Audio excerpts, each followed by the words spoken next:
안녕하세요. 저는 태어난 지 100일쯤에 경찰서 앞 쓰레기통에서 발견되어 근처 보육원에서 10살까지 살았습니다. 수녀님께 혹시나 절 버린 부모님을 찾을 수 있을지 여쭤보았으나 그 당시 목격자가 아무도 없어 찾을 수 없을 것 같다고 하시더라고요. 당연히 찾을 수 없다는 걸 알면서도 수녀님의 말씀이 너무나 서글퍼 뛰노는 친구들을 멍하니 바라보고 있었습니다.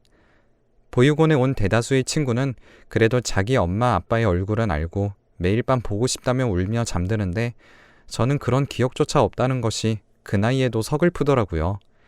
그때 수녀님을 찾는 아줌마와 아저씨 그리고 어린 여자아이가 보육원을 찾아왔고 전 또 누가 들어오나 보다 하고 대수롭지 않게 넘겼어요. 그런데 한 선생님이 다급하게 제 이름을 부르며 찾는 소리가 들렸고 그 소리에 선생님께 갔더니 제 머리를 쓱쓱 빗겨준 후 수녀님 방으로 절 데려갔습니다. 그곳에는 아까 창밖으로 본 세 사람이 앉아서 절 반갑게 맞이해 주더라고요. 보통 10살 이상이 지나면 입양은 포기해야 하는데 그분들은 기운 없이 앉아있는 절 보고 가족이 되어주고 싶다고 얘기했습니다. 수녀님은 제게 가족이 되고 싶냐고 물어봤고 전 드디어 가족이 생기는 게 얼떨떨하면서 기분이 좋아서 강하게 고개를 끄덕거렸어요. 아줌마와 아저씨는 다음에 또 보자며 제 머리를 쓰다듬으셨고 같이 온 아이는 자신이 언니가 될 거라며 생긋 웃어주는데 미소가 참 예쁘더라고요. 나한테 드디어 가족이 생긴다니 심장이 두근거렸습니다. 보육원 친구들은 제가 늦은 나이에 입양을 갈 수 있다는 사실을 시샘했죠. 그 집에서 마음이 변해 입양을 취소할지도 모른다고 으름장을 놓으며 놀렸어요. 저는 그럴 수도 있다는 불안감에 보육원에 전화가 오면 귀를 쫑긋거리며 훔쳐들었습니다. 시간이 흐르고 드디어 약속한 날, 다행스럽게도 아줌마와 아저씨가 절 데리러 왔고 앞으로 엄마 아빠라고 부르라면서 절 꼭 끌어안아 주셨죠. 전 친구들과 인사를 한 뒤 아이들의 부러운 시선을 받으며 아저씨 차에 올라탔습니다. 차창으로 지나가는 풍경을 바라보고 있었는데 어느새 저도 모르게 스르르 잠이 들었나 봐요. 눈을 떠보니 아주머니 무릎을 베고 자고 있었더라고요. 너무 놀라 황급히 일어나니 그동안 많이 피곤했었냐며 아주머니는 흐트러진 머리를 가지런히 넘겨주셨어요. 그리고 곧이어 제가 살 곳에 도착했습니다. 그곳은 작은 산 아래에 있는 예쁘게 생긴 2층짜리 단독주택이었고 작은 마당에는 절 보며 캉캉거리며 짖는 강아지가 보였죠. 강아지가 무서워 위축되는 마음이 들었습니다. 아주머니 뒤에 숨었는데 그 모습을 본 아저씨가 강아지가 절 처음 봐서 낯설어 하는 것이라며 착한 강아지니 걱정 말라고 친절하게 얘기해 주시더군요. 대문을 지나 현관문을 열고 들어가니 저번에 본 아이가 2층에서 뛰어내려왔고 절 와락 안아주었습니다. 안녕, 나는 지안이야. 앞으로 넌 지아가 될 거야. 우리 앞으로 진짜 자매야. 지아라는 새로운 이름이 전 제법 마음에 들었죠. 그리고 그뿐만 아니라 세 사람 모두가 제 마음에 쏙 드는 가족이었어요. 아주머니는 학교나 주변에서 제가 입양하라는 사실을 알게 되면 혹여라도 좋지 못한 시선을 받거나 괴롭힘 받을까 싶어서 집까지 이사하셨다고 하셨어요. 절 위해 모두가 노력해주는 모습을 보니 어색하지만 호칭을 빨리 익혀서 완벽한 가족이 되고 싶다는 욕심이 마구 샘솟았습니다. 처음 가지게 된 제 방은 절 너무 반겨준 아이의 바로 옆방이었어요.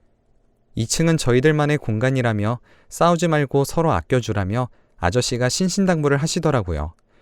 보육원에 있을 때 가끔 파양을 당해서 오는 애들을 본 적 있던 터라 긴장이 되었습니다. 특히 싸우지 말라는 얘기가 신경이 쓰여서 행동 하나하나가 조심스러울 수밖에 없었죠. 그런 제 모습을 보던 지안이 언니는 주로 제 방에서 시간을 보냈어요. 어떤 것을 좋아하는지 싫어하는 음식이 있는지 먹으면 안 되는 것이 있는지 친절하게 물어봐 주었죠.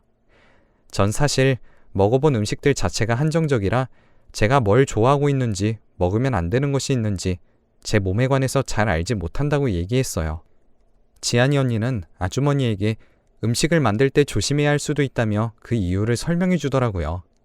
지안이 언니의 얘기를 들은 아주머니는 짠한 표정으로 절 바라보시더니 이내 하나씩 찾아가면 되는 거라고 위축되지 말라면서 바나나를 하나 주셨습니다. 처음 보는 노랗고 긴 과일에서는 단내가 났고 지안이 언니는 먹는 방법을 몰라 버벅거리는 절 보더니 손수 껍질을 까서 제 입에 넣어주었어요. 그 맛이 너무 달고 보드라워서 눈이 동그랗게 떠졌습니다.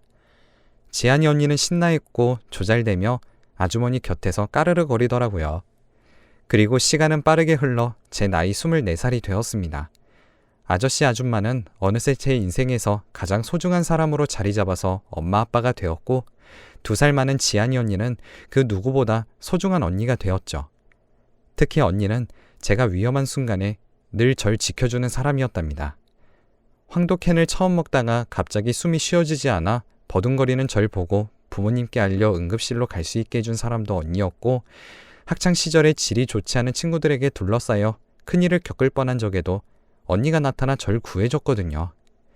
소극적이고 조용한 절, 언니는 늘 응원해 주었고 지켜주었습니다. 마치 원더우먼처럼 말이죠. 언니는 저와 달리 성격이 쾌활하고 적극적이라 늘 주변에 사람이 많았고 머리까지 좋았어요. 대학을 졸업한 언니는 큰 은행에 입사하여 승진 역시 빠르게 진급했고 부모님을 실망시키지 않았죠.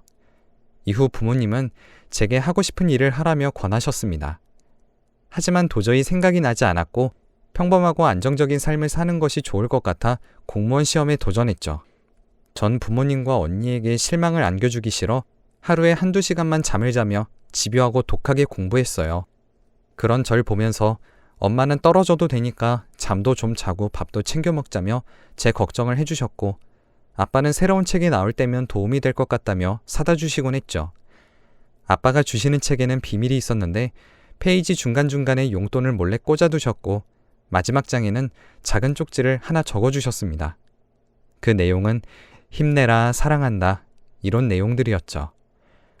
이런 부모님의 사랑은 늘 제 마음을 벅차게 만들어주었고 전 더욱 기운을 내서 공부했습니다. 그 결과 저는 그 어렵다는 공무원 시험을 한 번에 붙을 수 있었고 제 합격 소식을 들은 언니는 퇴근길에 예쁜 케이크와 샴페인을 사와 세상 그 누구보다 축하해줬어요.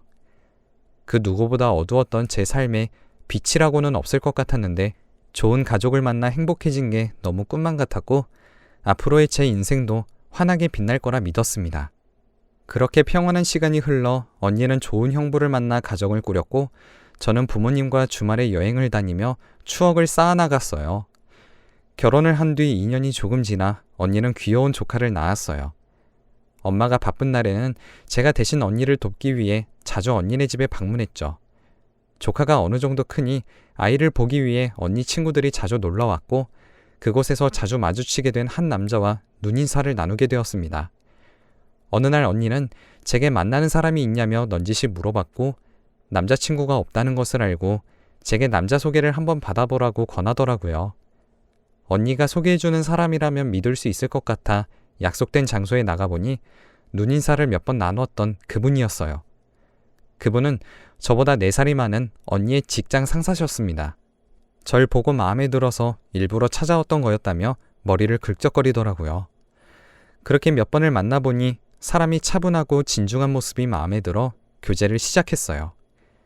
남자친구가 된 그 사람은 저희 부모님도 살뜰하게 챙겼고 제가 입양하라는 사실을 알게 된 후에도 변함없이 절 사랑해 주었죠. 오랜 시간 연애를 하면서 변하지 않는 그 모습에 전 강한 확신이 들어 결혼을 선택했고 양가 부모님의 축복을 받으며 새로운 삶의 문을 열었습니다. 신혼집은 언니와 같은 아파트로 구했어요. 언니도 자주 볼 수 있어 좋았고 표현력은 많지 않지만 늘 진득한 남편의 사랑은 제 마음을 더 따뜻하게 만들어줬죠. 너무 커다란 행복이 절 찾아왔던 걸까요? 출근 준비를 하던 이른 아침에 전화 한 통이 울렸습니다. 확인해보니 엄마였어요. 평상시라면 대수롭지 않을 엄마라는 2글자가 그날따라 괜시리 심장이 떨려 심호흡을 한 뒤 침착하게 전화를 받았는데 엄마는 언니에게 큰일이 생겼다고 하더라고요. 중요한 일이 있어 새벽 일찍 출근하던 형부가 졸음 운전하던 큰 차와 부딪히며 응급실에 실려갔다는 얘기에 전 급하게 회사에 월차를 내고 언니가 있을 근처 대학병원으로 향했습니다. 절 본 언니는 다리가 풀렸는지 바닥에 쓰러지듯 주저앉았고 전 언니를 급하게 부축했어요. 지아야, 그이가 죽었어. 나 이제 어떡해? 형부는 여러 차례 이뤄진 심폐소생술에도 불구하고 끝내 돌아올 수 없는 강을 건넜고 아직 어린 조카와 언니는 세상에 남겨지게 되었습니다.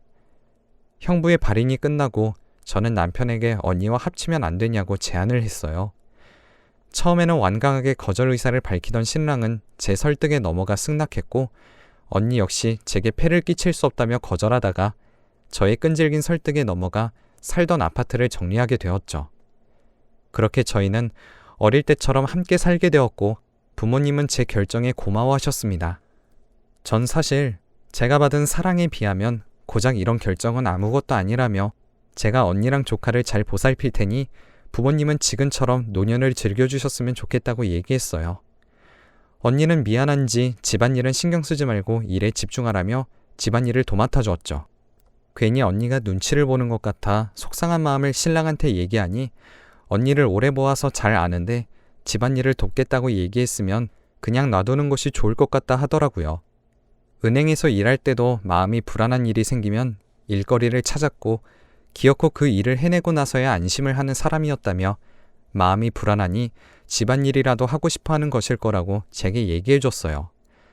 늘 자신만만하고 쾌활한 언니의 다른 모습을 알고 있는 신랑을 보니 기분이 조금 묘했습니다. 신랑의 얘기를 듣고 언니의 선택을 존중하기로 했죠. 그 대신 늘 퇴근하는 길에 언니가 좋아하는 음식과 맥주를 사와서 셋이서 한 잔씩 기울이게 되었어요. 처음에는 어색해하던 신랑과 언니는 시간이 흐르니 조금씩 분위기가 풀려 조금이나마 돈독해졌고 조카도 같이 키우니 육아에 대한 부담감도 조금은 덜어줄 수 있어 좋더라고요. 형부가 돌아가신 후 언니의 모습이 예전 같지 않았었는데 점차 조금씩 밝아지는 것 같아 신경 쓰였던 마음이 조금은 가벼워졌습니다. 그러던 어느 날 아빠에게 전화가 한 통이 왔어요. 엄마가 잠시 입원을 해야 할 것 같다는 얘기를 하셨죠. 자궁에 큰 혹이 생겨 결국 제거를 해야 하는데 아무래도 부인과 질환이다 보니 아빠가 간병하는 데에 한계가 있을 것 같다며 걱정을 하시더라고요. 전 제가 병원에 가 있겠다고 얘기를 한 뒤 남편과 언니에게 집을 부탁하고 나왔죠. 엄마는 자신 때문에 휴가를 미리 당겨 쓴 건 아니냐며 미안해 하시는데 전 당연히 딸인 내가 와서 간병하는 것이 맞지 않냐며 입술을 셀쭉거렸죠. 병원에서 엄마와 함께한 일주일은 모녀 사이를 더욱 돈독하게 만들어주는 계기가 되었고 서로 알지 못했던 비밀까지 나누며 소중한 시간을 보내게 되었습니다. 본가에 엄마를 모셔다 드리고 집으로 오니 시간이 벌써 오후 6시가 다 돼가더라고요. 언니는 제게 힘들지 않았냐면서 물 받아줄 테니 반신욕을 하고 나오라며 제 등을 떠밀었어요. 그동안 저 대신 집안일과 신랑의 식사까지 챙긴 언니에게 미안한 마음이 앞서 괜찮다며 곧 신랑이 올 시간이니 얼굴 먼저 보겠다고 얘기했더니 갑자기 화를 내더라고요. 당황스러운 마음에 왜 화를 내냐고 물어보자 절 챙겨주고 싶은 마음이 너무 커 순간 화를 낸 것 같다며 사과를 하더군요. 전 괜히 언니의 호의를 거절하게 된 것 같아 언니의 뜻을 따르기로 했어요. 따뜻한 물에 몸을 담그니 일주일 동안 긴장되었던 마음이 풀리면서 깜빡 잠이 들었어요. 잠시 뒤 내가 잠들었다는 생각이 들어 깜짝 놀라 눈을 떴는데 30분이 훌쩍 지나 있더라고요. 부랴부랴 씻고 나왔더니 신랑은 이미 도착한 뒤였고 언니는 밥상을 차리고 있었습니다. 전 언니에게 도울 것이 없냐고 물었어요. 언니는 괜찮다며 자꾸 절 밀어냈고 괜스레 민망해져 신랑 곁에 앉았어요. 당신 힘든 건 알겠는데 자기가 음식하는 게 맞지 않아? 아니, 내가 하려 했는데 피곤한데 쉬라고 언니가 자꾸 밀어내서 온 거야. 그래, 지한이가 일주일 동안 고생 정말 많이 했어. 내일부턴 자기가 집안일 좀 해. 언니랑 나이 차이가 많이 나지 않아 신랑은 어느 순간부터 처형이란 호칭 대신 언니의 이름을 불렀습니다. 다들 문제 삼지 않아서 저 역시 그러려니 하고 넘어갔었는데 그날따라 기분이 묘하더라고요. 언니는 제가 좋아하는 쭈꾸미 삼겹살을 저녁으로 해주었고 소주를 반주로 곁들여 미뤄두었던 수다를 한참 늘어놓았죠. 그동안 많이 피곤했는지 배가 부르니까 잠이 쏟아지더라고요. 하품이 계속 나왔고 언니는 자신이 치우고 마무리할 테니 들어가서 얼른 자라며 제 등을 밀었습니다. 아까 남편이 한 얘기도 있어서 제가 하려 했지만 몸이 너무 나른해서 내일부터는 제가 하겠다고 얘기한 뒤 잠을 청하기 위해 방에 들어왔어요. 그런데 병원에서 돌아온 뒤 이상하게 자꾸 몸이 무겁고 잠이 쏟아져 오후 9시를 넘기는 게 힘들더라고요. 주변에서 혹시 아이를 가진 게 아니냐며 제게 병원을 가보라 권해서 테스트기로 4번 이상 체크해봤지만 임신은 확실히 아니었습니다. 전 미심쩍은 마음에 집에 들어갔을 때 상황을 천천히 떠올려 봤어요. 집에 도착하면 언니는 음식을 만들고 있고 전 빨래를 돌린 후 청소를 하고 청소가 끝날 때쯤 늘 신랑이 도착했어요. 도착한 신랑이 먼저 씻고 나오면 밥을 먹은 뒤 언니가 직접 만든 건강 주스를 먹었죠. 전혀 이상할 것 없는 상황이었지만 순간 이상한 생각이 뇌리에 스쳐 지나갔습니다. 예전에는 언니가 건강 주스를 만들어주지 않았는데 제가 병간호를 하고 온 뒤부터 기력이 없어 보인다며 갈아주기 시작했고 꼭 제가 다 마시는 걸 확인했어요. 혹시나 하는 생각에 전 밥을 먹고 배가 갑자기 아프다며 잠시 자리를 비웠다 돌아왔고 언니가 한눈을 판 사이에 마시는 척하며 음료를 하수구에 흘려버렸어요. 그리고 아주 자연스럽게 하품을 한 뒤 신랑에게 미안하다며 먼저 잠을 자야겠다고 얘기했죠. 신랑은 요즘 너무 피곤해하는 건 아니냐며 종합검진을 한번 받아보라며 걱정했고 언니 역시 자신이 잘 아는 의사가 있다며 약속을 잡겠다고 거들어주며 나서더라고요. 두 사람이 절 걱정해주니 괜한 의심을 한 것 같아 죄스러운 생각이 들었지만 확실한 게 좋으니 오늘 딱 한 번만 속이자 다짐하고 안방에 들어갔습니다. 방에는 시계의 초소리만 무심하게 흘러 지나갔고 시계를 보니 약 2시간 정도 지나 있었어요. 근데 다른 날과 달리 그날은 9시가 지나도 잠이 오지 않더군요. 전 직감적으로 이상함을 느끼고 방문을 열고 살금살금 나가려고 했습니다. 그런데 방문을 열자마자 이상한 소리가 아주 조용하게 들리더군요. 전 순간 피가 차갑게 식으면서 머리가 핑 도는 것 같았습니다. 설마 하는 생각에 발소리를 죽이며 살짝 열어보니 남편과 언니는 불륜을 저지르고 있었고 지금 둘이서 뭐 하는 거야? 제 목소리에 둘은 놀라며 언니는 신랑에게 잠시 나가 있으라 하더군요. 전 너무 화가 나 어딜 나가냐며 당장 앉으라 했지만 남편은 절 한번 본 뒤 나가버렸습니다. 언니는 머리를 정돈하면서 아주 담담한 표정을 짓고 있었고 전 그 모습에 화가 치밀어 해명하던 사과를 하던 당장 뭐라도 해보라 소리를 질렀죠. 그런 절 바라보는 언니의 눈빛은 매우 매서웠고 그런 모습을 저는 처음 봤어요. 처음 보는 언니의 표정에 심장이 굳는 것 같았는데 이내 언니는 절 보며 믿을 수 없는 이야기를 풀어나가기 시작했죠. 언니는 제가 너무 싫었대요. 예전부터 봉사에 관심이 많던 부모님이 입양을 생각하며 동생을 만들어주겠단 말이 너무 싫었지만 어차피 반대해도 뜻을 꺾으시지 않을 것을 알기에 언니는 생각을 바꾸었다고 합니다. 결국 입양하게 될 거라면 자신이 쉽게 다룰 수 있는 애를 데려오자고 말이죠. 보육원에 들어온 순간 절 보고 쟤라면 내가 휘두를 수 있겠다 싶겠다는 생각이 들었고 그 이후 일부러 제 경계를 풀기 위해 더욱더 상냥하고 친절하게 굴었다고 합니다. 부모님의 사랑을 나눠 가지는 것이 점점 마음에 들지 않던 언니는 마트에서 우연히 제가 복숭아 껍질을 만지고 팔을 긁는 것을 보고 복숭아 알레르기가 있다는 사실을 알았고 일부러 황도를 잔뜩 먹였던 거죠. 고통에 몸부림치는 절 한참 바라보던 언니는 정말 제가 죽을 것만 같아 덜컥 겁이 났고 그제서야 부모님을 불렀던 거였어요. 학창시절에 일진에게 끌려갔던 건 역시 언니가 꾸민 짓이었다고 하더군요. 언니를 짝사랑하던 소위 잘나가던 남자애에게 절 데려가서 겁을 주라고 얘기했고 타이밍이 적절할 때 자신이 나타날 테니 그때 풀어주라고 했다는 거예요. 이 얘기로도 전 너무 충격을 받았는데 남편의 이야기로 종지부를 찍더군요. 사실 남편은 언니가 입사한 그날 첫눈에 반한 사람이었대요. 그 사랑은 지독했고 언니는 결혼을 하고 아이까지 낳았음에도 불구하고 제 남편을 사랑했다고 해요. 언니는 자신과 이루어질 수 없다는 사실을 인정하자마자 가족이라도 되고 싶어 제게 소개팅을 권유했던 거였어요. 그리고 후에 남편도 사고로 잃었겠다, 같이 살게 되었겠다. 본격적으로 제 남편을 꼬시기 시작했고 그러기 위해 눈에 가시인 제게 수면제를 탄 주스를 줬다고 하더라고요. 그러면서 언니는 저더러 제가 가진 모든 것이 모두 원래 자신의 것이니 이렇게 화를 낼 필요가 전혀 없다는 궤변을 늘어놓더군요.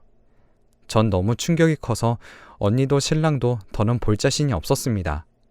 전 그 길로 집을 뛰쳐나와 본가로 향했어요.